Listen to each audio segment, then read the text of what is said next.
Distinguished ladies and gentlemen, good morning. Good morning. And please kindly move forward so that we can feel the seats in front. Kindly move forward so that we can feel the seats in front. And if you're sitting near someone you haven't seen this year, please help me to wish the person a happy new year.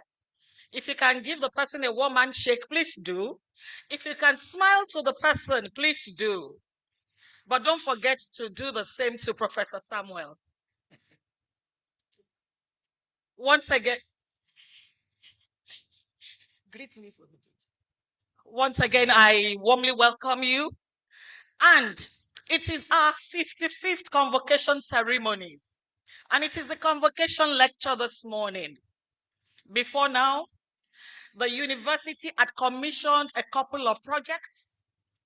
And for those who were around, you will agree with me that it has been a year of harvest for our university. We welcome you to University of Lagos. We pride ourselves as the university of first choice and the nation's pride. Please give our university a round of applause, please. Thank you. Thank you very much. The procession will soon come in. But before then, let me warmly welcome and recognize members of Council of University of Lagos. Oh, the procession is here. I crave your indulgence, distinguished ladies and gentlemen, to please let's stand up. Please let's stand up for the procession. Thank you.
Shall we remain upstanding as we take the national anthem of Nigeria?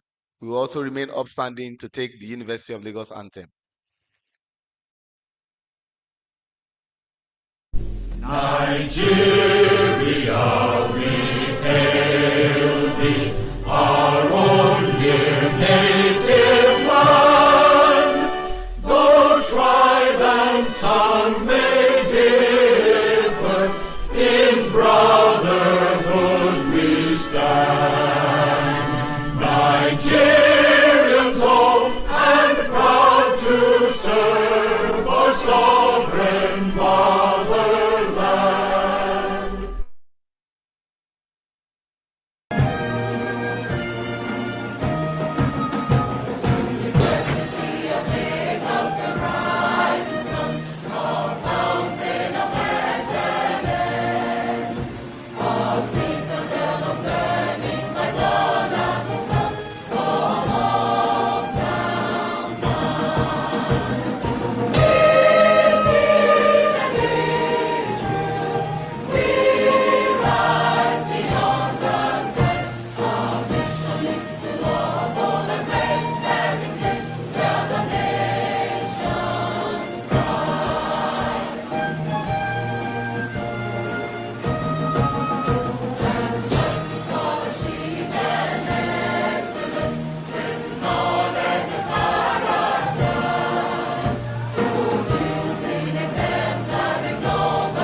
Great Akokite.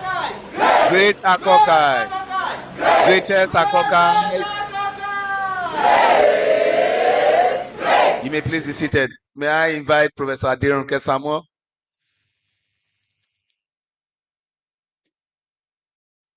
Distinguished ladies and gentlemen, good afternoon. And it's a pleasure to welcome you to our university, the University of First Choice and the nation's pride. It is our 55th convocation ceremonies, and today is our convocation lecture. Please let's give ourselves a round of applause. It is a whole new year, another year. The last time we did this was a year ago. And so I warmly welcome you. And this morning, let me say that our chair is already seated with us. The guest lecturer is in the house, and we're ready to give the template for discussions in our nation for the next 12 months. Please give us a round of applause.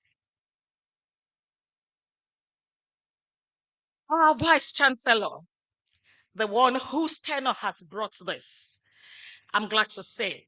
Please, a round of applause to Professor Folashade Ogushola, ON FAS, the 13th Vice Chancellor of our university, University of Lagos. Let's give her a round of applause.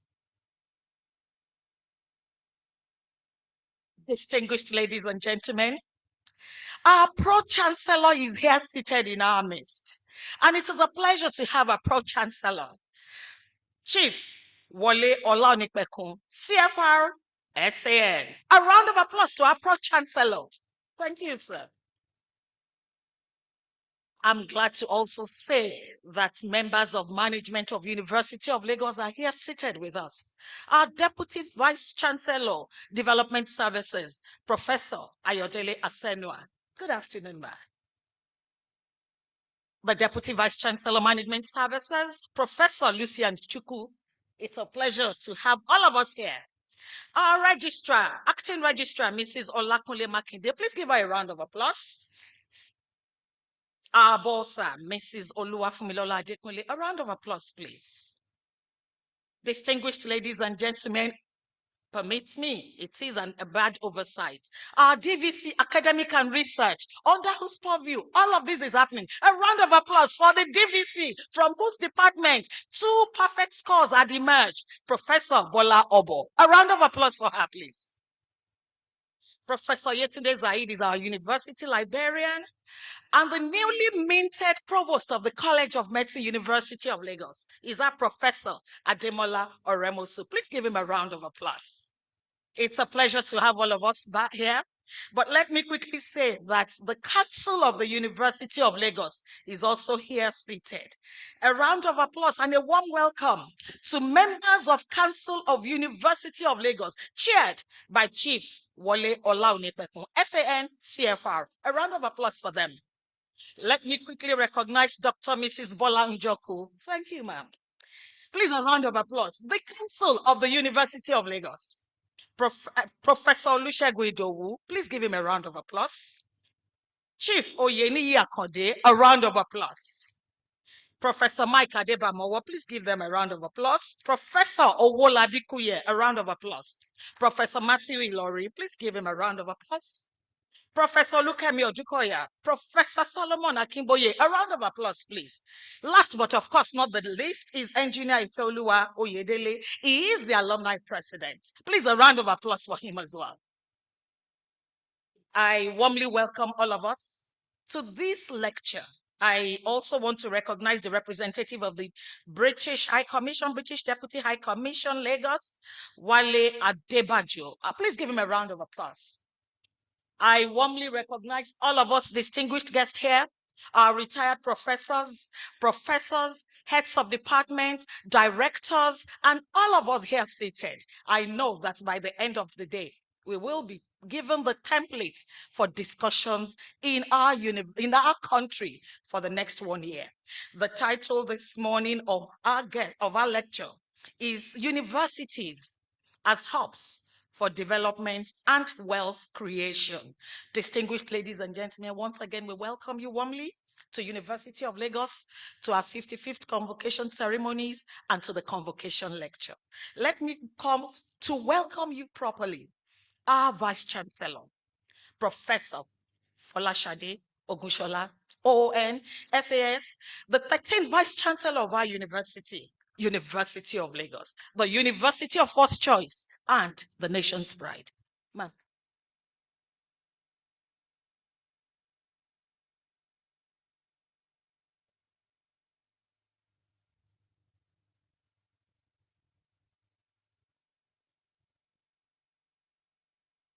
The chairman of the occasion, Mr. Babatunde Raji Fashola, the Pro-Chancellor, Chief Oluwole Oladapo Olanipekun, and members of the University Governing Council, the Deputy Vice Chancellor, Development Services, Professor Ayodele Ashenua, the Deputy Vice Chancellor, Management Services, Professor Lucien Chukwu, the Deputy Vice Chancellor, Academics and Research, Professor Bola Obo, the Acting Registrar, Mrs. Olakunle Makinde, the Bursar, Mrs. Olufumilola Adekunle, the University Librarian, Professor Yetunde Zaid, the Provost College of Medicine, Professor Ademola Oremosu, Deans of Faculty, former Vice Chancellors, our Royal Fathers, Directors and Heads of Departments and Units, President of the Alumni Association and members of the Alumni Association here present, students,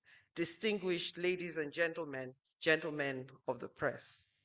It gives me really great pleasure to welcome you all to this year's Convocation Lecture. These lectures serve to throw more light on complex societal issues, especially as they concern universities or their interaction or impact on society. The activities of the 55th convocation ceremonies commenced on Friday, January 10, with a special Jumat service at the University Central Mosque. This morning, we visited the exhibition that showcased the works and innovations of our staff and students at the Senate Car Park. It is always an inspiring and gratifying event to see the quality of work on display. I implore those of you who have not yet visited to do so and engage with them. In an era of rapid changes in knowledge, innovation, and complex challenges, it is imperative to continuously evaluate how well our university is doing in fulfilling its social contract with society, to provide fit for purpose manpower, generate new knowledge to address societal problems, and provide technology to shape the future. Today's convocation lecture, titled Universities as Hubs for Development and Wealth Creation, keys into the central questions that we ask ourselves constantly at the University of Lagos, which I know is applicable to all universities in Nigeria. How do we use and optimize the talent in our universities? How do we convert the knowledge and theories to policies, devices, and enterprises that drive development? How do we produce value that drives wealth creation? I believe we got the right person, Dr. Tayo Aduloju, the CEO Nigeria Economic Summit Group, to fully interrogate these questions in today's lecture. Dr. Aduloju, our convocation lecturer, is a distinguished, fully rounded professional whose contributions include reform initiatives in several socio-economic fields such as aviation, agriculture, finance, fiscal development, human resources, governance, performance management, investment promotion, maritime, and transportation. We therefore look forward to insights from this lecture that will help us to make our universities platforms for transformational development. Higher education has long been a pathway out of poverty, enabling individuals to break the cycles of inequality. But the traditional view of a university as an ivory tower of intellectual pursuit is increasingly outdated. Universities can no longer be mere repositories of knowledge. They must be dynamic players in the creation of wealth and the advancement of societies. It is against this backdrop that today's convocation lecture by Dr. Tayo Aduloju will be delivered. And I am confident that we will garner new insights that will broaden our perspectives, reshape mindsets, and create a new impetus to drive change that will move us firmly into the future and sustain our relevance in national development. We are also privileged to have with us His Excellency, Mr. Babatunde Raji Fashola, former governor of Lagos State and minister of the Federal Republic of Nigeria, to chair the occasion. He is a long-standing friend of the university, and I know that 11 years ago, he delivered our School of Postgraduate Studies lecture. His choice as chairman was not by accident, but because of his progressive mindset, his interest in the education sector, his unique perspectives, and the clarity that he always brings to national issues. Distinguished ladies and gentlemen, I believe we're in for a treat this afternoon. So let us sit back and be fully educated. And I believe that when we leave this place today, we will be inspired and determined to drive the change in our different areas of influence that will support our universities to not only thrive, but soar. It is in our collective interest. Thank you very much.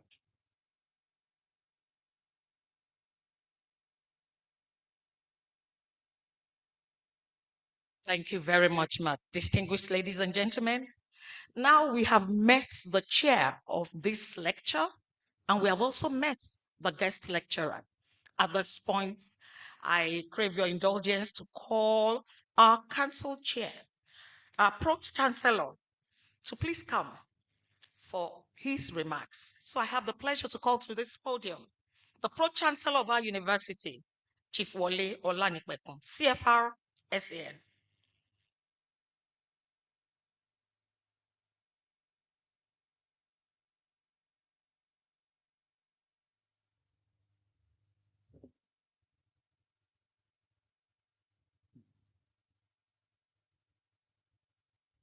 The chairman of this occasion, my brother, my friend, my colleague, Mr. Babatunde Raji Fashola, His Excellency, the Vice Chancellor of the University of Lagos. This morning, I gave you so many names. Amazing, performing Vice Chancellor, Titan, Mitra, and World Champion. You deserve all and more.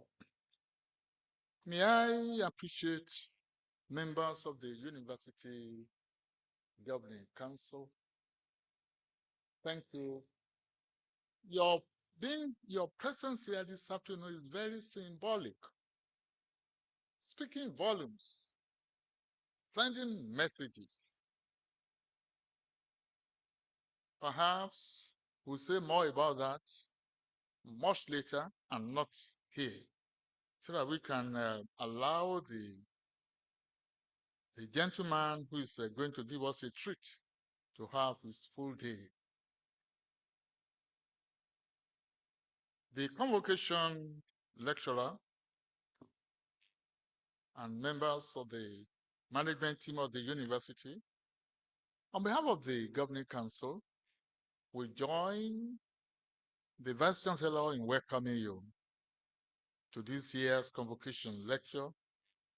And the title is also topical: Universities as Hubs for Development and Wealth Creation. This morning, the University of Lagos has given us some tokenisms connected with the topic of the convocation lecture by the 3 projects that were commissioned, by what we saw at the exhibition grounds. How innovative, how creative, how dynamic. The utility value of the University of Lagos to its immediate environment, the connectivity between the gown and the town and gown. I think this is what the lecture represents. I don't want to preempt what the guest speaker and lecturer is going to say, but let me make this observation. This topic is not just important to us as a university community, but also as a nation. What am I saying? I would have expected that by now this hall would be filled up. There is a feast. The servers are around, but the tables are empty. I want to plead that as a university, we show more interest in this type of activity. It's so important to energizing the university, to encouraging us, and to sending message to the larger world that we are ready to reenact the Nigerian Renaissance. That's the very essence of the university and of the academia. I want to appreciate all of you, those of us who are here, and I want to believe that by the time my brother, my friend, my learned brother of the Cirque, the chairman of this occasion, before he finishes his remarks, or making his remarks, will have gotten a thicker audience. Thank you and God bless.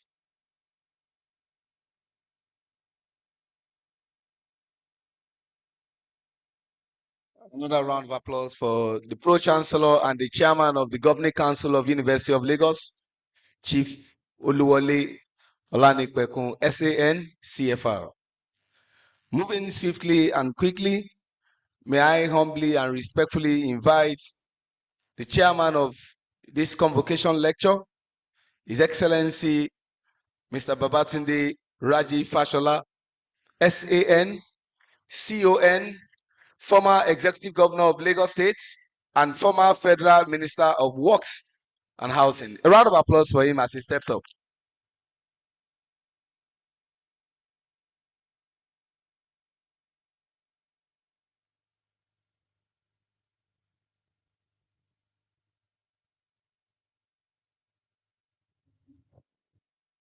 Thank you. Good morning. Oh, good afternoon and Happy New Year. I wish you all a very prosperous 2025 and the years after it.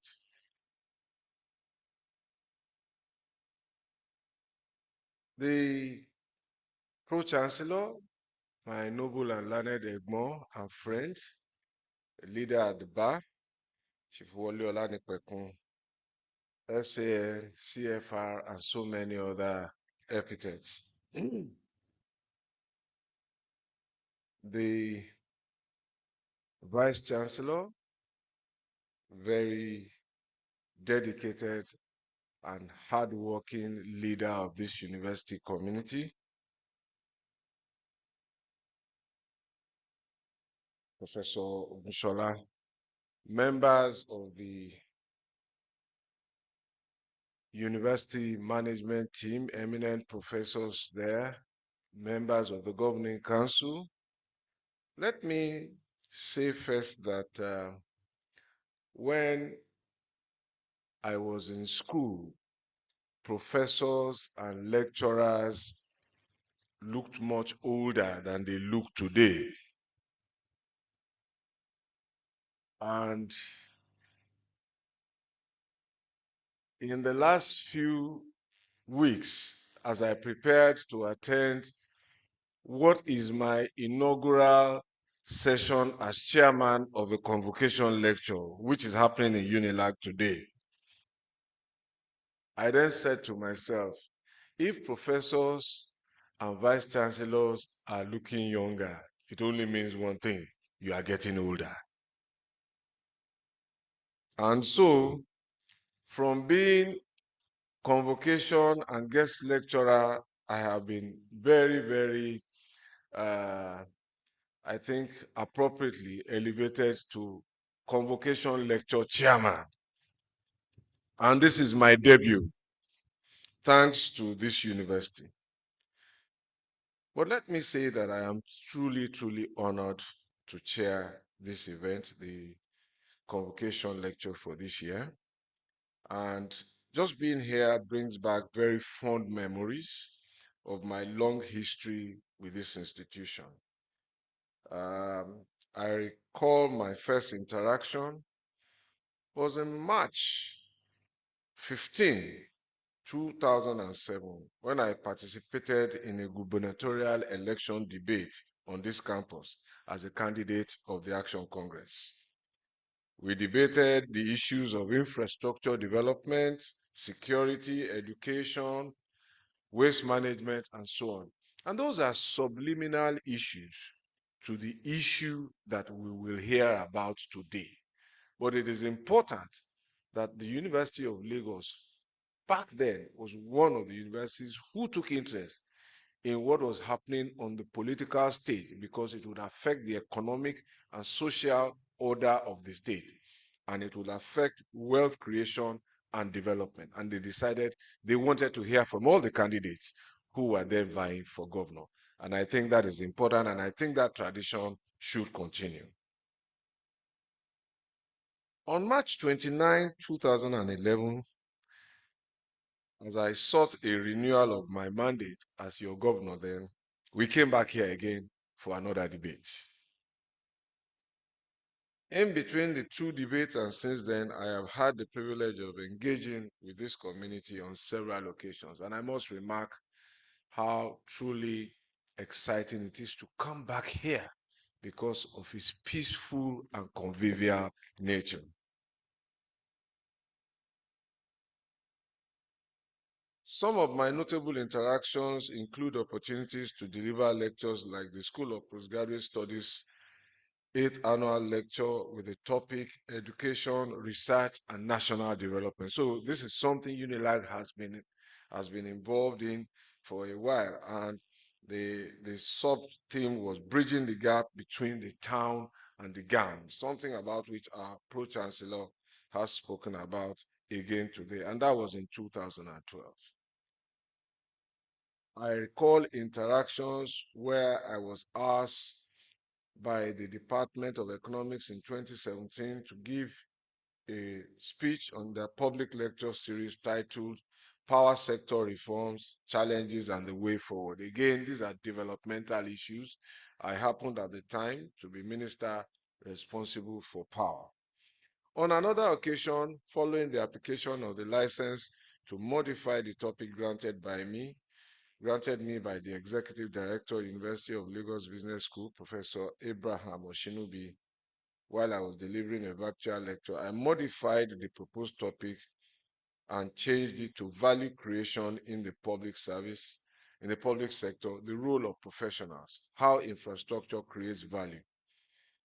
These experiences, among several others, have deepened my appreciation for the University of Lagos's commitment to academic excellence, innovation, community service, and development.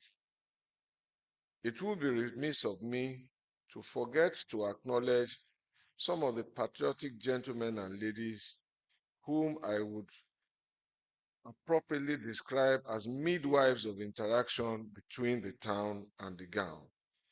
In no particular order, I recall the services rendered by Professor Ayodele Asenwa when in 2009, our team began the implementation of the provisions of the amendment to the criminal laws of Lagos State, which had been in force for about 100 years. She served as the chairperson. Please keep the applause going for her. She served as the chairperson of the committee along with another member of this community, Professor Akin Bello, that submitted his report in 2 volumes, consisting of an executive summary, a draft law, and commentaries and explanatory notes on some of the recommendations. Those laws have since gone to change lives in a most impactful way. There is also Professor Oyewo of the Department of Public Law, who served meritoriously on the 10-member committee of the Lagos State Research and Development Council in 2012. In the area of the environment, we had tremendous support from Professor Babajide Alo, who is also in the hall.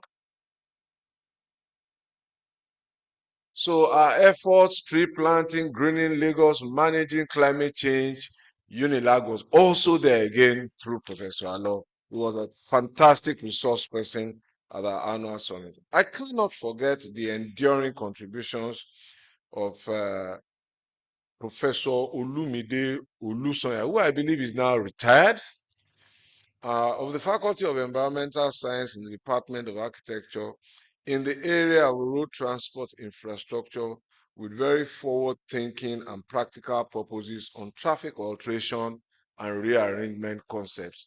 So if you are driving in front of Muson and you are going to Victoria Island today on the Lagos Island, and you don't have to go to Nitel to go and turn and face 2 hours traffic, the solution was from this university.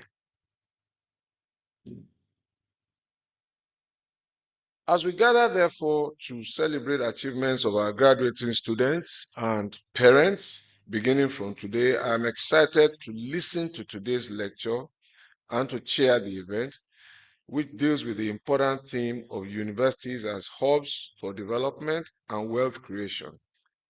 Our distinguished speaker, Dr. Oluwatayo David Aduloju, the Chief Executive Officer of the Nigerian Economic Summit Group, will share valuable insights and perspectives on this critical subject.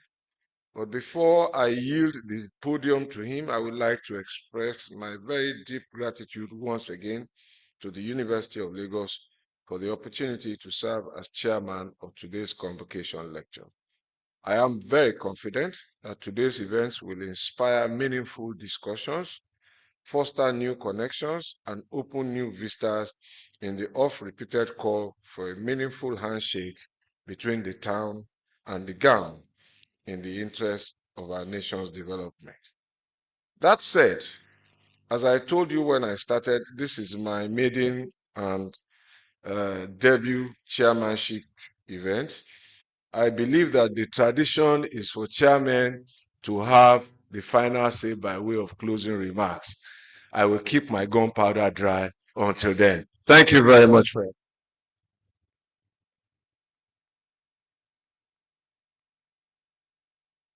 Another resounding applause for His Excellency, the former governor of Lagos State, and further Federal Ministry of Works and Housing, Mr. Babatunde Raji Fachola, SANCON. I'm just round of applause for him.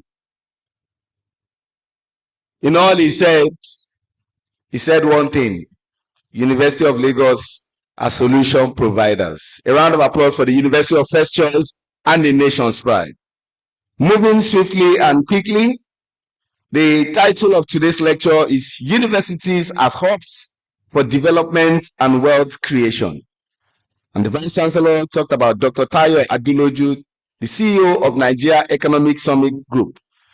But to further help us understand who Dr. Tayo Adeloju is, may I respectfully invite our Browning University orator, Professor Adewale Olawoyin, Senior Advocate of Nigeria, for the citation of the guest lecturer.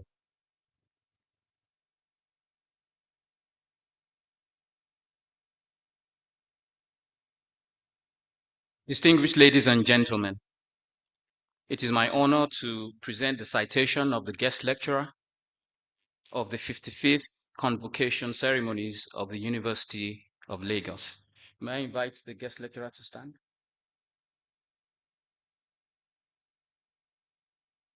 Dr. Tayo Adeloju, the Chief Executive Officer of the Nigerian Economic Summit Group, NESG, Africa's foremost private sector-led think tank and policy advocacy group, is a policy entrepreneur, strategist, economist, scholar, teacher, and global development expert, most sought after for his competencies and capabilities in translating strategic agendas into results.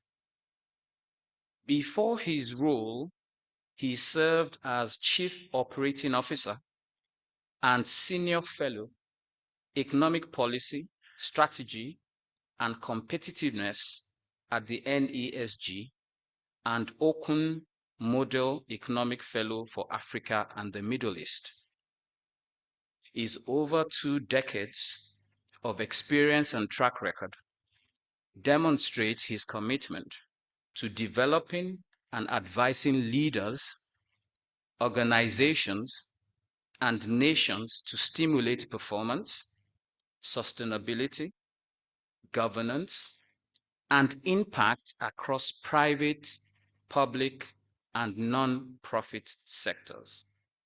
He has worked across several economic, social, and political reform areas and sectors across Nigeria, 14 other African countries, and the Middle East, where he has advised business executives and heads of government, including former Presidents Yar'Adua and Obasanjo.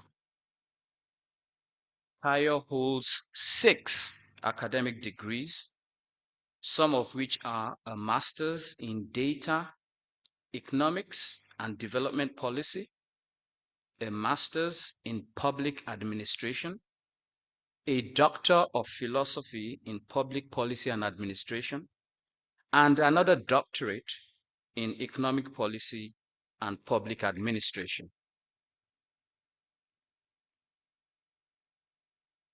He has had an impactful postdoctoral scholar practitioner career in economic growth diagnostics and multidimensional poverty analysis, economic policy, public administration, and strategic management, and formal and executive education that cuts across leading institutions like Harvard University, Oxford University, MIT, and INSEAD. Tayo is a senior executive fellow of the John F. Kennedy School of Government, Harvard University.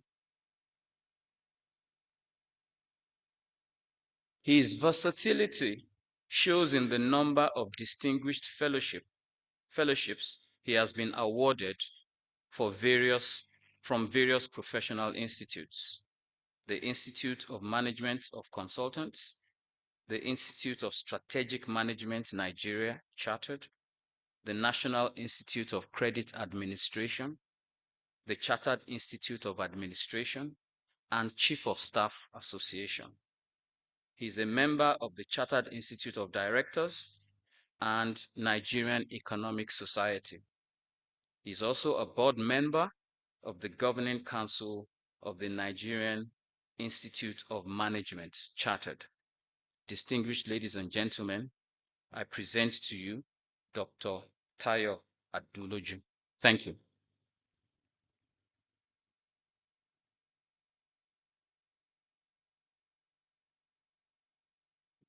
Thank you.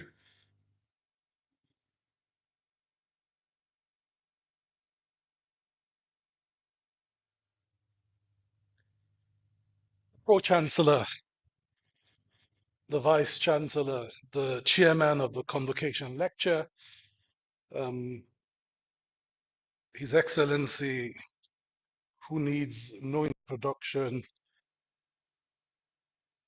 the Deputy Chancellor, Development Services, Deputy Chancellor, Management Services, Deputy Chancellor, Academics and Research, members of Council, distinguished academic professional and colleagues here, captains of industry, my lords, spiritual and temporal, ladies and gentlemen, when I was asked to deliver this convocation lecture, a couple of things came to my mind. One of the things that the orator did not note, which I keep out of my CV, was as a teenager, my first training was seminarian training. So convocation has a very different meaning, of course, from the seminaries. But convocation began in the Church of England. It was a term used to convene priests around a subject that captured the spirit of the moment.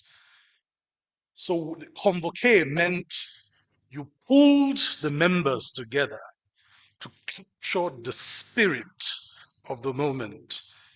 It was only fitting then that in 1577, Oxford University became the first university to use this term, convocation, to carry a different meaning, which was to summon scholars into existence.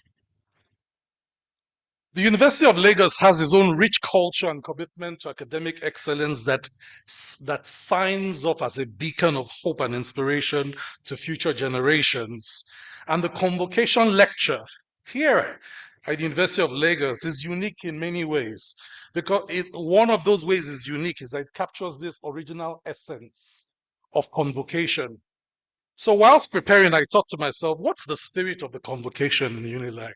Maybe go back a few years. To be honest, I was shocked to find many of the lectures well preserved. So I think I watched 15 lectures before this one. So thank you for being great record keepers. But I note that from the fifth convocation lecture, there was a decisiveness of the convocation lectures to begin to present projects, ideas, paradigms, ideologies that would advance the university system in what was clearly a changing world. So the 50th lecture was very reflective about how do you posture the intellectual elite with the transformative power of knowledge in an era that was very different from the past. The 52nd lecture delivered by the former Speaker of the House of Representatives, now the Chief of Staff to the President, was a tour de force. It happened during COVID, and it was about building back better. And he challenged the university system at that time to undergo systematic regulatory policy and legislative changes that an era of disruption required. 53rd Convocation Lecture, which was delivered at the debut of the current Vice Chancellor of the university, was delivered by my friend and brother, Chineye. And he then spoke about this idea of the arc of the possible, what was achievable if we pursued a different trajectory of learning. And he spoke about how gross national enrollments cannot be scaled up using the current model. It required something very transformative. And of course, when you bring Professor Falola, professor of history, back to discuss the decolonization of African higher education for transformational development, you could get nothing but what we got. Professor Falola challenged us about the weaponization of definitions. That it was important that Africa did not simply accept concepts wholesale, especially concepts that de-Africanized our contribution to the development of the human race. This is the spirit of UNILAC's Convocation Lectures. It carries its essence of being catalytic, of being transformational, of being contextual, but also of being prophetic about the arc of possibilities. So when shaping this paper, I thought to myself, I'll attempt to answer some questions that my predecessor lecturers didn't, and I'll leave some questions unanswered for future convocation lecturers. Mr. Chairman, I have to admit immediately at the beginning that I'm not an academic in the strictest sense. I've devoted my life to a scholar practitioner construct where I look at how theory applies to real world problems. So my critical realist perspective tends to have flaws because sometimes I'll deviate completely from the theory. At other times, I'll try and force the practical into the conceptual. The resultant is sometimes noisy, but it's an attempt by someone who deeply respects the walls of the university system as it was developed and meant to serve its purpose, as someone who tries to see that it serves the greater good. Ladies and gentlemen, it's nearly impossible to progress or discuss the progress of humanity and its continuous advancement of society without considering the development of human knowledge. You cannot discuss the development of human knowledge if you do not discuss the power of university to shape both specialized and general knowledge. And the attempt or the concepts that divided town or gown historically have already been challenged on this platform for the last 13 years. So that's what I will not attempt to do. What I'll attempt to do is to presume that we now accept that town and gown must find where the hand shakes and then go from there forward. Because I think 13 lectures, having said so, makes this a well-established convocation lecture premise. Consequently, what we might want to answer is how do we attain a level of national development and wealth creation that allows us to truly solve problems for a generation? Nelson Mandela once noted that education is the most powerful weapon you can use to change the world. Consequently, when we individually attain certain heights of academic achievement, we improve our computational capacity as individuals to solve problems. But in his groundbreaking book, Why Information Grows by Cesar Hilgado, he noted that the nations that truly become wealthy are those where the computational capacity of society can solve societal problems. You will agree with me that at an individual level, Nigerians are some of the most gifted, some of the most competent, some of the most transformative individuals at an individual level anywhere in the world. However, when you look at our capacity to come together, to mobilize the computational capacity of all of us to solve our societal problems, we then run into some challenges. Those challenges are the challenges that define nations that can use their head counts to make their heads count, and those that are unable to solve their problems. So education for development and wealth creation is about raising the computational capacity of society to leverage the individual capacity of individuals, societies, to design more advanced products, which makes you more competitive, to build better public services, and ultimately to build a better society. Hilgado notes that when a society has a computational capacity to create a set of more complex products, you call that computational technology, these countries are able to not only participate in industrialization, but they're able to compete with the rest of the world. So when you look at the first and second and third industrial revolutions, you basically saw countries that had the capacity to translate all their raw materials into more complex products. And what they did with us in Africa, that we became part of their computational capacity. So if you look at the first industrial revolution, it was manpower. For 200 years, it was manpower from Africa that flowed to these countries to fuse with their know-how to create more complex products. Now, as industrialization moved and they did not need our manpower, what happened? It shifted to our raw materials. And then the next 100 years was spent basically extensively stripping Africa of its raw materials and its wealth. So when a nation doesn't have the computational capacity to create more complex products to compete, it's at the mercy of countries that do. Now, what is computational capacity? Computational capacity is how institutions organize knowledge. And how institutions organize knowledge determines what those institutions can produce: goods, services, products. And so what you call an undeveloped country a lot of times is the capacity of a country's institution to produce these goods.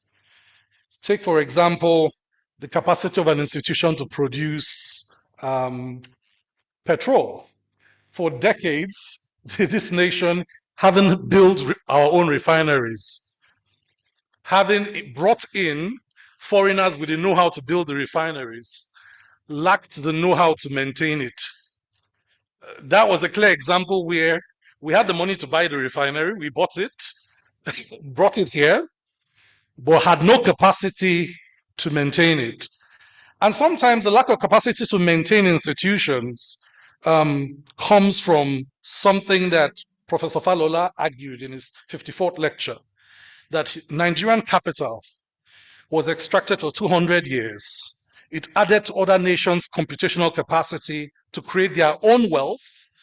But back home here, the institutions that we were basically bequeathed by the colonial masters continued to be extractive and did not lead to our own development. So third world nations is a term that, whilst it means many things, fundamentally can be used to describe nations that did not participate in the first and second industrial revolution and lacked the computational capacity to catch up with the third and the fourth. However, education is a way to shed this deficit. If you look at the nations that caught up in the Asian bloc, what we see is a decisive shift in their capacity to transform their societies, their economies, by leveraging knowledge, and by reorganizing the knowledge in their society and in their institutions to do very different things. So I want to break the rest of my lecture into these 6 parts to attempt to explain in this topic, hub for development, hub for wealth creation, first, what we might call development, what we might call wealth creation, and what a hub effect might have on the 2 concepts. And then I will end by proposing some global best practices. So when we say education as a hub for development, what is development? There are many arguments about development and its puzzle, but I have a few definitions that I have found useful. The first definition is development is moving from a state of being underdeveloped. And underdeveloped is defined as a state that simply lacks the capacity to provide for itself, is an undignified, indefinable, vague state where there is no correlation between the wealth of the nation in terms of its endowments and in terms of the standard of living of its people. When there's a disparity between your potential and the reality, we say there's that gap. And that gap, of course, translates into deficit in human, economic, infrastructure deficits across board. Now, in moving from that state of the underdeveloped to the developed, a second definition that I found useful is Amartya Sen's definition. Amartya Sen says that all movement towards development is a movement towards freedom. And he has defined freedom as the capacity and the capabilities that provides the means and the ends for every individual member of a society to reach their optimum potential. Now, the challenge with Sen's definition is it came at a time where freedom was being defined as the liberation from colonial masters. Sen's argument in the capability theory is that freedom to achieve well-being is of primary moral importance, and freedom to achieve well-being must be understood in terms of capabilities. There's a difference between a man fasting and a man that is hungry. A man fasting on purpose has the desire, right, to eat and has chosen not to eat. A man that is starving has not been given the capability of access to food. So his starving is not one of choice. For there to be freedom, there must be agency, is Amartya Sen's argument. Therefore, Amartya Sen argues that there is no true development if we do not alleviate the deprivations of mankind. That as long as the deprivations exist in their different dimensions, that development, even if it's in terms of GDP growth, can be called developmentless GDP growth. And his argument when speaking to, of course, his core constituency, which is the field of economics, where his own Nobel Prize came from, was that beyond the GDP growth, the question of the inclusion of society in growth was critical. And hence, diverse functions and means of development make it achievable only when a multidimensional, multifaceted pursuit of eliminating deprivations becomes the focus of national leaders and societies. The third definition of development, and I'll connect the dots on all this in a minute, is development is a process that comes from national institutions. This argument is Fukuyama, and Francis Fukuyama argues that nations don't appear from nowhere, and the institutions that drive those nations appear by choice or by default. So, three types of institutions develop in any society that is moving towards a modern state: political development process, economic development process, and social development processes. The argument is that if you're seeing development at all, political development has to be happening. And with political development, you can measure it by good governance, peace, security, law, and order. Economic development, you can measure by the potential of an environment to create economic value through trade and services locally, and to redistribute that value in such a way that it lifts all members of the society. And social development has to do more with the standard of living, social mobility of the individuals. Fukuyama argues that anywhere you see these three developments, you see a fourth development, which is the development of ideology and knowledge. And that the societies that achieved higher levels of development did so because of the fourth force, because there was the organization of knowledge to build political, social, and economic institutions. And argued that political institutions like the military, the rule of law institutions, the civil service institutions do not develop well where there is no knowledge institution or ideology institution shaping how that political institution develops. Same thing with economic, same thing with social. Unfortunately, those of us that inherited our institutions simply from colonial masters deal with a dilemma. Whilst we are going through independence, We are building our university system. We're trying to build the university system to catch up to global standards, and we're simultaneously trying to use those institutions to shape ideology and knowledge. That process sometimes means that the university as an institution to shape ideology does not catch up quickly with the political, economic, and social institutions, and hence developed nations that came out of colonial type rule struggled with setting the ideology that shaped their political institutions. What this has meant is that today you see many countries going through a conscious social reconstruction. For example, most of the Middle East socioeconomic reconstructions going on is not necessarily a movement towards democracy, but a movement towards socioeconomic inclusion. We see Saudi reconstruction, the Emirati reconstruction in the UAE, etc. And what they have done is to use the educational institutions to start to create disciplined economic and political institutions on purpose, shaped according to their own national values and according to their own national beliefs. China might be the only difference to this model because China built its meritocratic education institutions 2,000 years ago, and therefore kind of has a different model by which the political institutions evolved.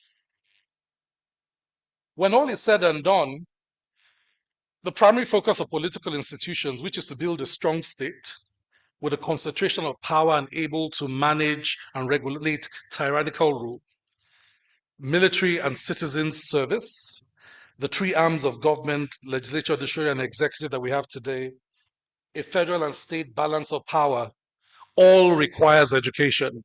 It requires this computational capacity. Sometimes you ask, how do you build a political party?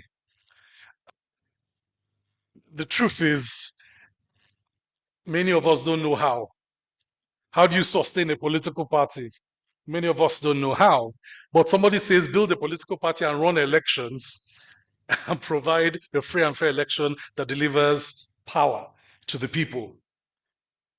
So the education system can play a big role, and university particularly play a big role in raising the generation of leaders that can transform these institutions.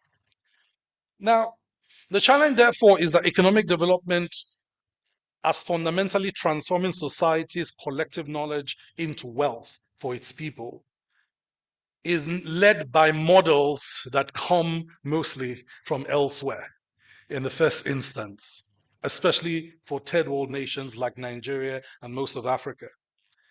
At the heart of economic development are these institutions that facilitate growth. So, for example, in Nigeria, we've been having a big debate over tax and what tax institutions should do or not do. In fact, the economic stabilization bills have become so painfully debated that somebody has said we might as well just change the constitution now because we are now discussing fiscal federalism.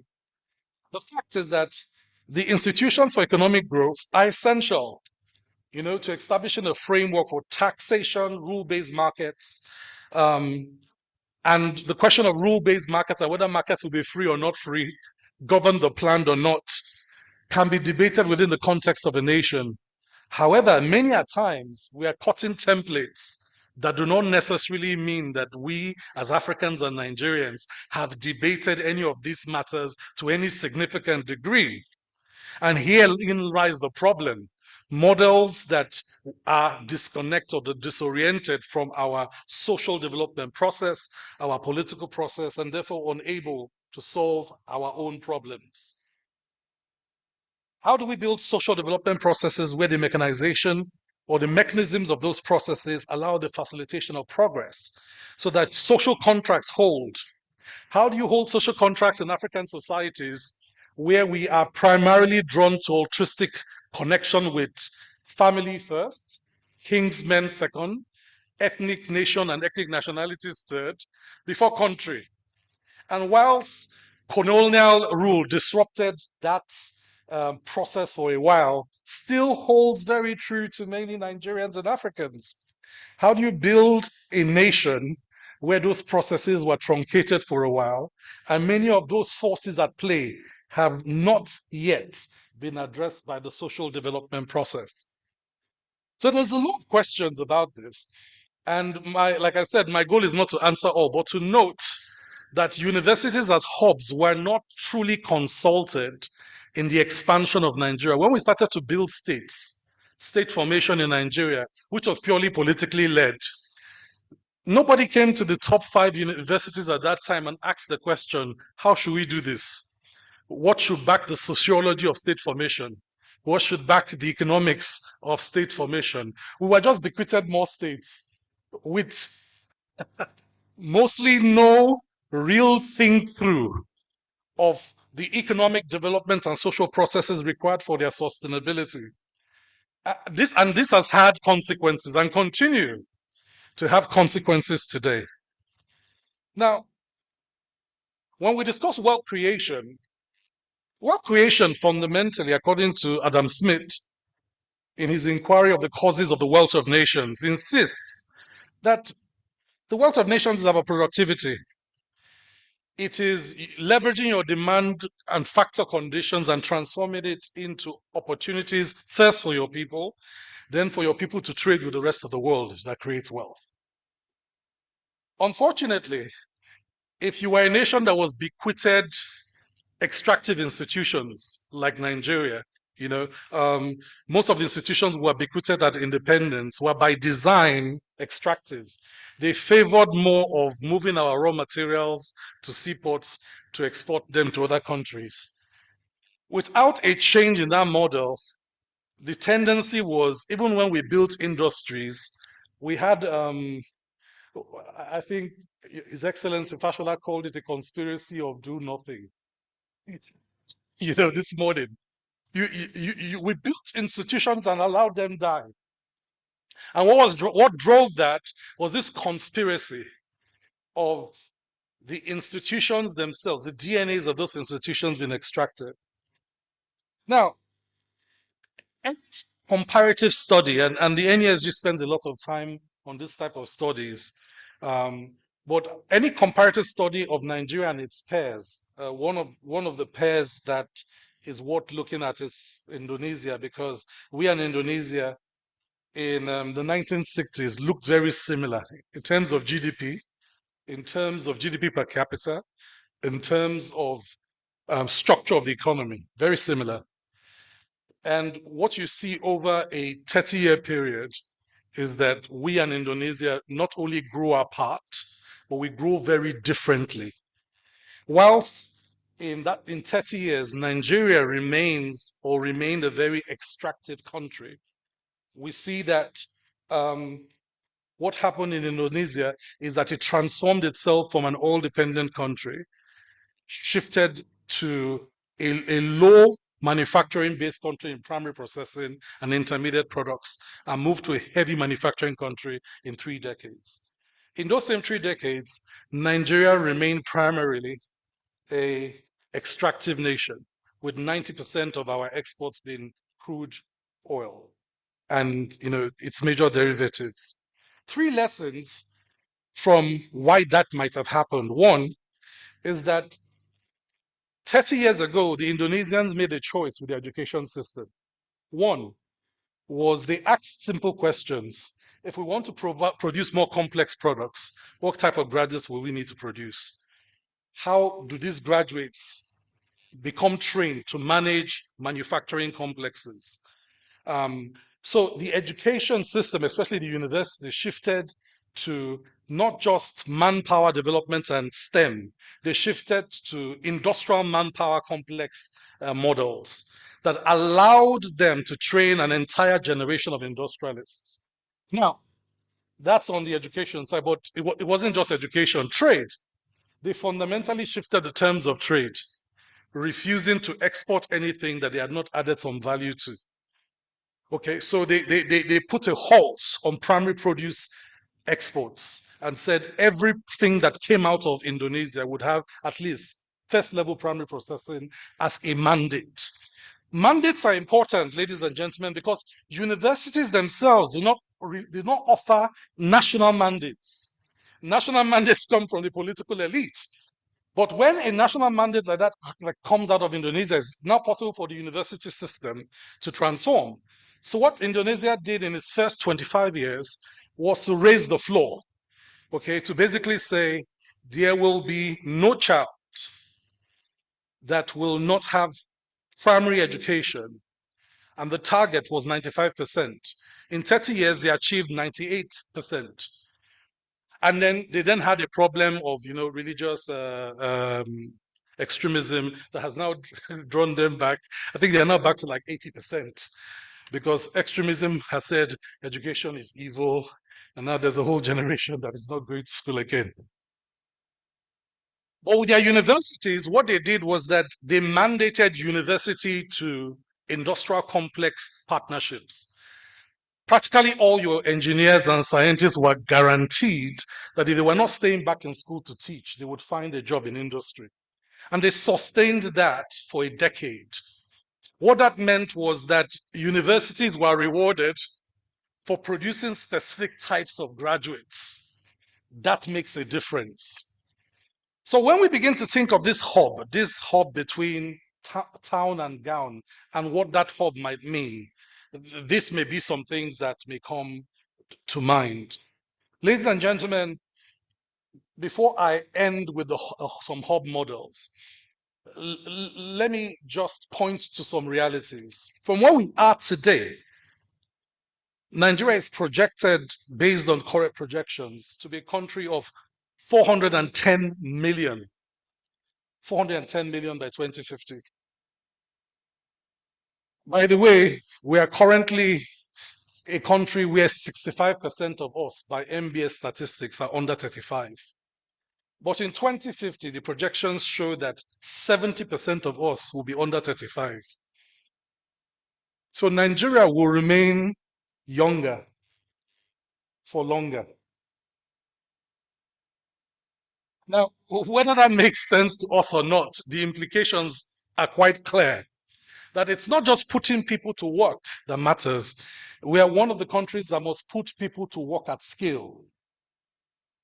So imagine a country at the current rate of unemployment, in 2050, you would have, say, 310 million people without work, of a population of 420.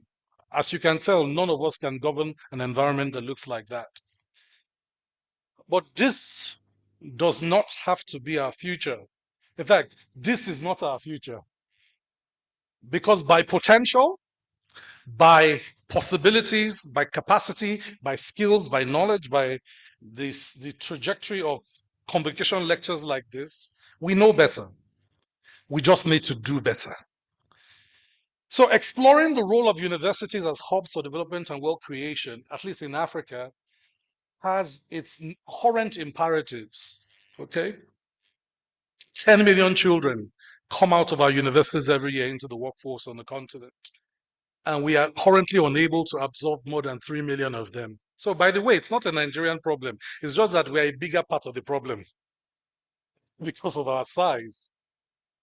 But our size need not be an impediment because there are nations bigger than us, whose population are larger than us, who have found a way to put their human capital to work. So the problem is not 400 million Nigerians. The problem is what you do with them in the future. Now, following the patterns of countries, the Asian tigers, Hong Kong, Singapore, South Korea, Taiwan, China, some of the nations we point to, what we have found is that there is a basic consensus model in the Asian countries that experience the economic miracle when it comes to economic growth and transformation. They put their universities at the center of the development agenda, not the side, the center. The truth, if it's be told, is that education has stayed at the periphery of Nigeria's national development model. We think of it after the fact, not as the core to the fact.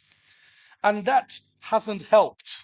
It means we'll finish thinking about something that will open two windows for some professors to jump through.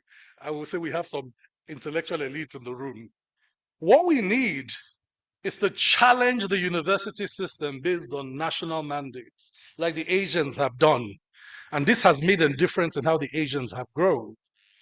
Many years ago, we were visiting China at the beginning of the GSM revolution in Nigeria, and there were entire provinces dedicated to optical fiber transmission, entire universities dedicated to its research and its growth. We went to 6 universities. All universities had the best optical fiber transmission backbone labs in the world. Now, it's no shock that in that same decade, China led the world in terms of optical fiber transmission technology. And it's no shock that on the continent of Africa, of all installed telecommunication infrastructure, 92% is Chinese, deployed by Chinese, deployed by Chinese. And I say this because we are now in the 3rd decade of our own telecommunication transformation. All of you have a digital phone. But how many universities have the transmission labs? How many universities have the know-how of the switching technology? This is the problem. We are importing technologies for which the computational capacity to organize the knowledge locally remains deficient because we have not taken the university system along. Now, when you do a comparative analysis of the Asian tigers and the Southeast Asian nations with successful transformation, the national consensus on education is always very clear. Literacy rate targets are between 75 to 85%, and universities as hubs for industrial transformation are core to its model. Everywhere you look, pick any country, pick any of the countries, look at the model. Japan incorporated, Taiwan incorporated, you see very similar models. So Asian countries that have become middle power countries, and by the way, we were meant to be part of them. If you look at the Mint and BRICS nations that was coined in 2003, we were meant to be sitting right there with, Mexico, Indonesia, Turkey, etc. What they have done is to transform the education institutions into hubs. It's on purpose. It's not by mistake. It connects industry, government, and society. This is what birthed the triple helix and the quadruple helix movements in Asia and in many parts of India. And this is possible to us.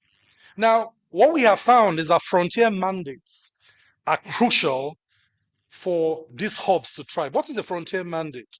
A frontier mandate is a clear set of goals that unite society. It must be bold, it must be audacious, but it must be something that the political elite, the business elite, the intellectual elite agree about. So, for example, America had one bold frontier mandate, one crazy idea a few years ago to put a man in the moon in a decade, and they went and rallied the whole society around it. Of all their problems on Earth, you would have thought, why rally around a target in space? But they did. We here at home have had many frontier mandates, but they did not achieve consensus. National infrastructurization, the kind of money we need to spend on infrastructure. And His Excellency, who basically we could call the Honorable Minister of Infrastructure at one time, will tell you that the peanuts in terms of what is budgeted for cannot match the size of the infrastructure requirements of Nigeria. When are we going to have a consensus as to building the nation of our dreams? We already have the plan for it. It's called the Integrated Infrastructure Master Plan. It has a bill. It's 3 trillion. But here's the challenge. If today we had the cash to build this infrastructure, we would not have the workforce for it. And a good example is the Dangote refineries. As Alhaji Aliko Dangote said to build a refinery, he was looking for certain vocational level skills here in the country, and took as best as he could what they could get. After screening and training, the trainable portion of that group, I think it dropped about 100. So of the people needed to drive this refinery you're seeing today, I think 30,000 are Nigerians, 11,000 we had to bring from outside the country simply because we didn't have that 11,000 know-how here. That's a problem, because most societies actually start by borrowing the capacity to drive their development. The danger is not knowing when to transition from the borrowing to building your own. This is the miracle of emeritisation. It's the miracle of servicization. Is that for the last 30 years, they borrowed the technical capacity to build their sectors, but now they are in those 30 years, they built Saudis and Emiratis, and they're now transitioning back to their own, So if we start these transformational processes with borrowed capacity to form our computational capacity to advance, where is the transition? Where are the hubs that allow for the transition of know-how, technology to come back to those of us that need it? So there are many mandates. Agro-transformation is a mandate that needs to happen. Nigeria can feed itself and Africa, we know, based on the agronomics of our soil and the agroecology of our potential. But we have not been able to do so. It's possible to build a $1 trillion sovereign wealth fund, possible to us. But again, we need to build the know-how. Nigeria today, to farm the entire Nigeria farmlands, needs 2 million mechanized workforce, 1 million agronomic scientists, ag tech, ag scientists. Where are they going to come from? And if they came, is the work ready? Right? We must create 25 million jobs in the next 4 years and 225 million jobs in the next 30 years. And those jobs will come from industrial transformation. So there are clear national mandates that can make a difference. Okay. So let me illustrate how one hub worked, and I'll use the American hub as I close. In 1962, the president of the United States basically announced that in a decade, America will put a man on the moon. And that started because, of course, the Cold War triggered a race between Russia and China and the US on who gets to the moon first. And a dedicated program called the Apollo program was built to basically, in the first instance, assemble American competencies to do this piece of work. So first, they assembled the military men, of course, but the military men quickly noted that their education came from specific universities. And a hub of 20 universities were assembled with very precise mandates based on the capacities of those universities. So in my notes for your digestion, I list those universities. Now, please understand, no man had gone to the moon. So the mandate itself bordered on the impossible. However, the organization of the country's own knowledge showed some gaps. They lacked some science that they required. And so they started stealing the science from the Austrians, the Russians, the East Europeans. Any knowledge they did not have, they went to buy.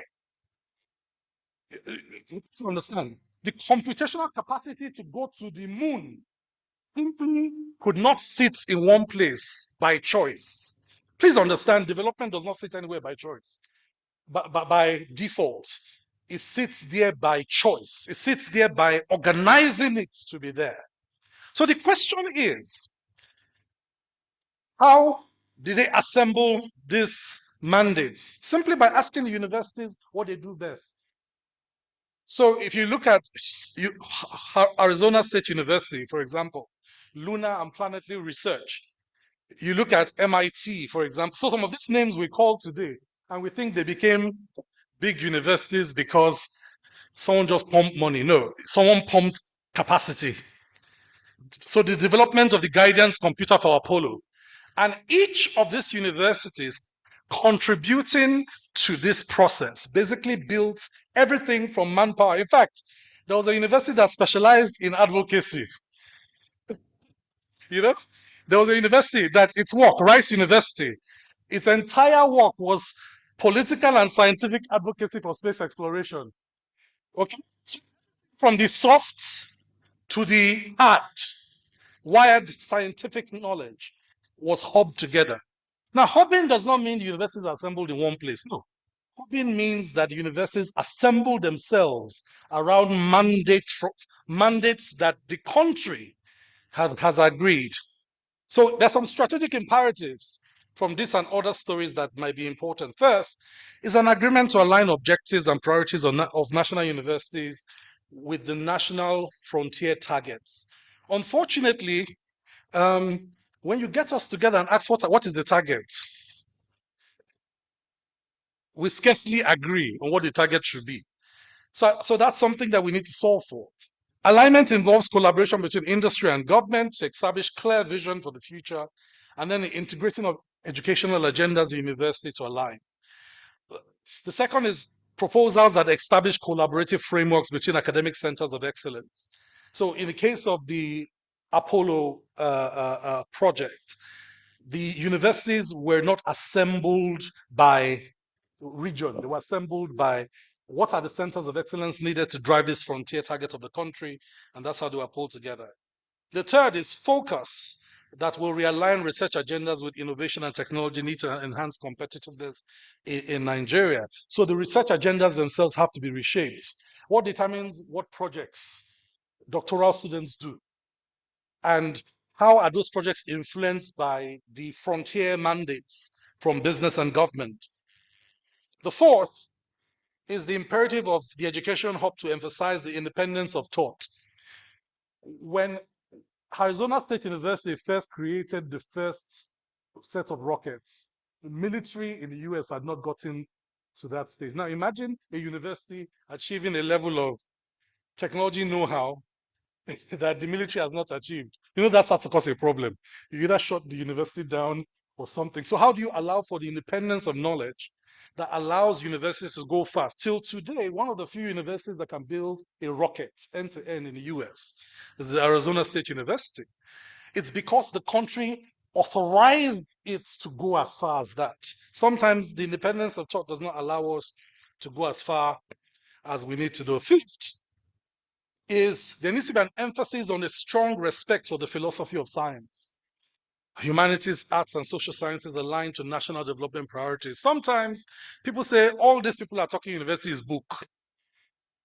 And so deep conceptual knowledge required for the foundation of the sciences and the developmental innovations do not happen because knowledge is not respected. And therefore, the teaching, the pedagogy that then shapes research agendas falls apart completely. If we get this right, just give some more respect. Professors of research should spend some time in industry. And professors of practice who are industry practitioners should spend a lot of time in class and in the labs. We need to create programs that make that happen right now. Because the truth is that the problem at the front line, you know, I have been in last year, I've been to 36 states of the Federation because of food security. The problems at the front line are very different from what I hear academics speak about. You're dealing with varieties of seeds that are now low yield, and they are the ones in majority, 92% of them. You know, we were dealing with Z-maize Saturn 4 last year, which was pervasive. 82% of it was planted. Now it has a yield factor of 1.9. Now there's a higher Z-maize strand that does almost 8.2 yield per hectare, but it's not, we can't plant it at scale. Now, we're struggling with the science of nurseries. How do you scale that across the country on time to feed Nigeria, for example? So it will take professors of practice back explaining what's happening in the front for us to make progress. I spent a year in 2009, half of 2009 and half of 2010, in the Harvard Senior National Security Fellows Program. Grand commanders of Iraq, Afghanistan will return from war. They won't go home, they'll go to school. Yes, grand commanders, military ranked generals will leave theaters of war, come to school to debrief before they go home. And why? Because the philosophy for teaching the last set of generals to fight the last war was no longer useful to fight the current war. So the handbook of mass atrocities, the handbook for insurgency was written in university campuses by debriefing military generals. Because sometimes, yeah, they are in the front line. They can see the fog of war does not mean they understand the science. Does not mean they understand the sociology, does not mean they understand the art, does not mean they understand the humanities of what they are dealing with. But when they come to an environment that they can be decoded of their experience, oh, then you use conceptual frameworks and theoretical concepts to make meaning of what doesn't make sense. And that leads to different sets of solutions. So bridging this gap requires all our consensus. It doesn't, we can't tell the university system to do it alone. It won't happen. We need to build Nigeria's future based on a set of technologies we own. And we can't own it by ourselves, especially because we are behind. We did not participate in the first, second, and third industrial revolution. In fact, our experience of the third industrial revolution has been partly reversed because we went from a country that had manufacturing capacity for tires, for cars, and reversed that. We went from having Volkswagen in Lagos, Peugeot in Kaduna to where you can't find them. Now, we need a consensus to pursue technology differently, to pursue it, to own it for ourselves. Okay? We have our children coding on other languages, other computer languages learned online. But here's the challenge. Most parts of the telecommunication backbone today are not built in Nigeria. In fact, beyond the mast and the civil engineering of the base stations, most of the switching technology are built elsewhere. But there are some brilliant entrepreneurs that are now translating some of the rare metals in Nigeria into computer chips now, here in Nigeria. What is the connection between that and the campuses? And how much of that will shape the future industry of rare metals? When I hear about rare metals in Nigeria, everybody is still telling me about how we should ship all of it away. The old model, the old science. Now, the second imperative is once you forge the university hub like this, right? Money stops being a problem. Sorry, just a note. Once you forge universities like this, money stops being a problem. In the last 5 years, MIT attracted $600 million just for improving solar. Stanford, $200 million with Gentech and Gilead Sciences, basically to create new diagnostic tools to detect cancer and other things like that early. So what we are finding is that universities that are tied to these hubs continue to attract more funding. Now, if you look at those names of those universities, these are the same universities that were in your Apollo project doing space. What they've mastered is not space. They've mastered the capacity to collaborate. The Ministry of Education needs to authorize massive, extensive liberties on partnerships that transcend what we have today. Holding institutions at the jugular to operate by this model that is not transformative does not work, has not worked, will not work. The second imperative is we need to establish the entrepreneurial hubs that help entrepreneurs understand what the university is doing and what they can take from the universities. When entrepreneurs think of universities, and it's not a Nigerian phenomenon, Steve Jobs checked out of his school, one of the best schools in the world, to go start his company. The founder of Facebook, Mark Zuckerberg, checked out of another school, right? What was the problem? The school could not catch up with innovation. And in fact, they felt that their professors were the inhibitors to innovation itself. So what have the schools done today? The schools have created innovation hubs in school to say the boundary of the known. Between here and here, theoretical conceptual frameworks apply. Now, if you want to jump into the unknown, please, there's that box called feel free to knock yourself out.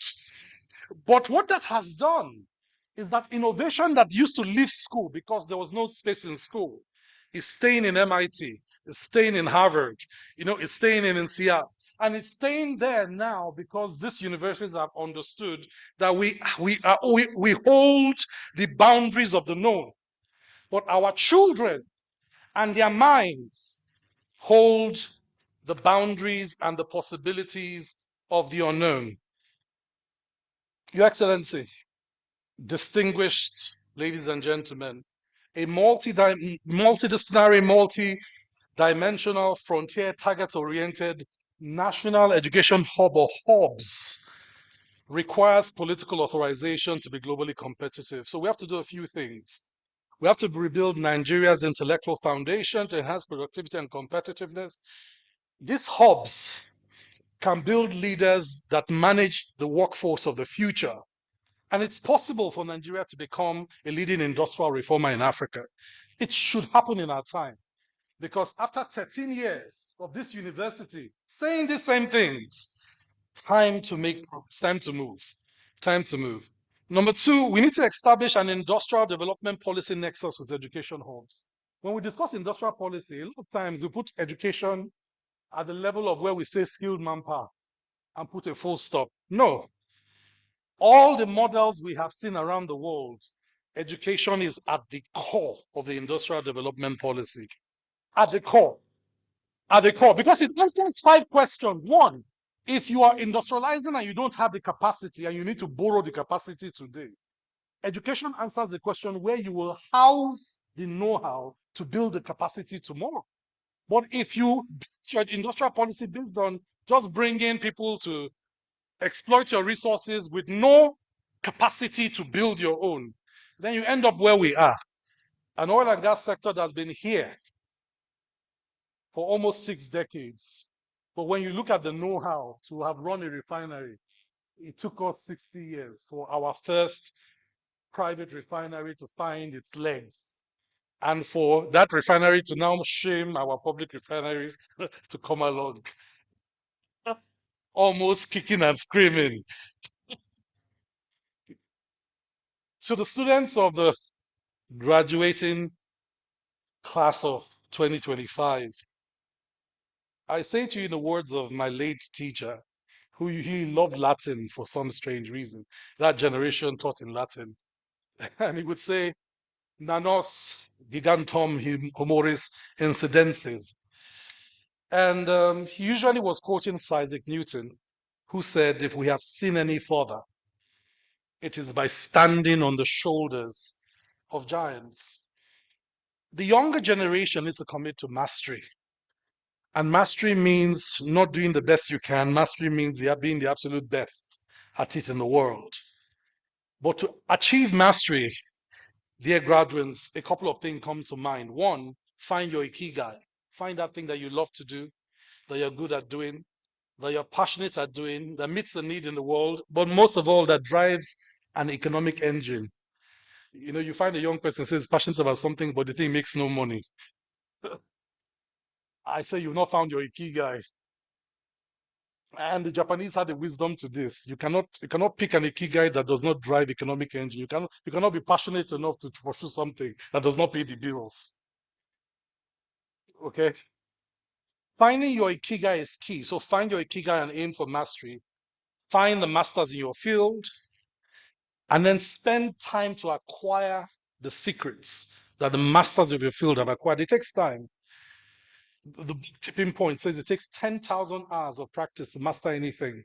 In this microwave generation, hit and run generation, do it for 5 minutes and say you're not interested. I beg you, I plead with you that to build the Nigerian of our dreams, masters must emerge across many fields. It requires focus, it requires time. And if you humble yourself and take the time to learn, then you will be able to earn anything you need to earn in this life. Learn what you need to learn first, then you can earn what is possible in your field. And basically, there's no field where there's a master of his craft and the means does not come. Mastery is a process, ladies and gentlemen. And for those of you that have been through the rigor of classroom learning, and you're now graduating, the question is whether you're now ready for the next round, because your entire life will be the pursuit of mastery. But if you master your field, it will yield its results.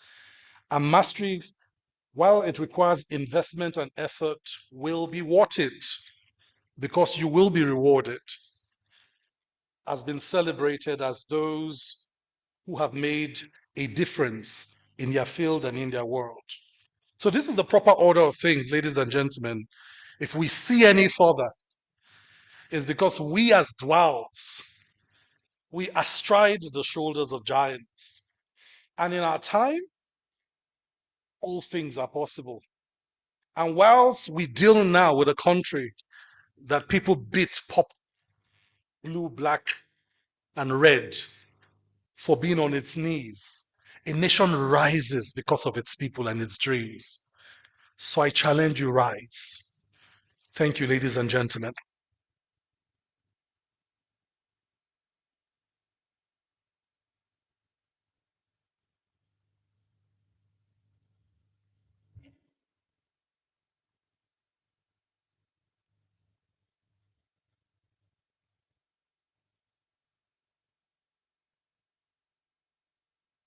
Thank you very much. Please let's sit.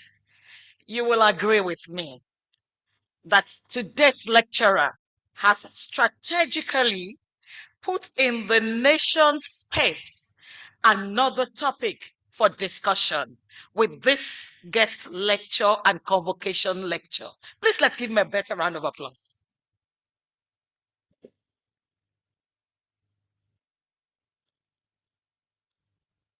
We thank you most sincerely, sir. Thank you.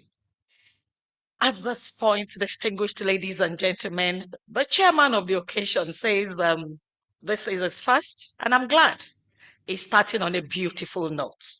I want to call him back to the podium for his closing remarks. Please welcome with me Mr. Babatunde Raji Fashola, SAN, CON, one-time governor of this city of excellence, Lagos State, former Minister of Works and Housing.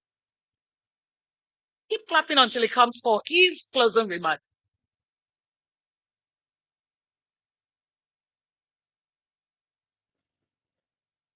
Thank you very much. And I think that I would start by asking us to rise once again and give a thunderous applause to our guest speaker.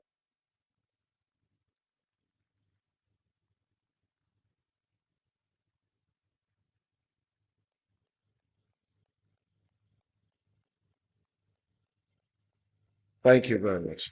You may take your seats. Thank you so much. I do that for many reasons. The first is that I had the privilege of seeing an advanced copy of the lecture. So when I saw 47 pages, I said, okay, we're in trouble.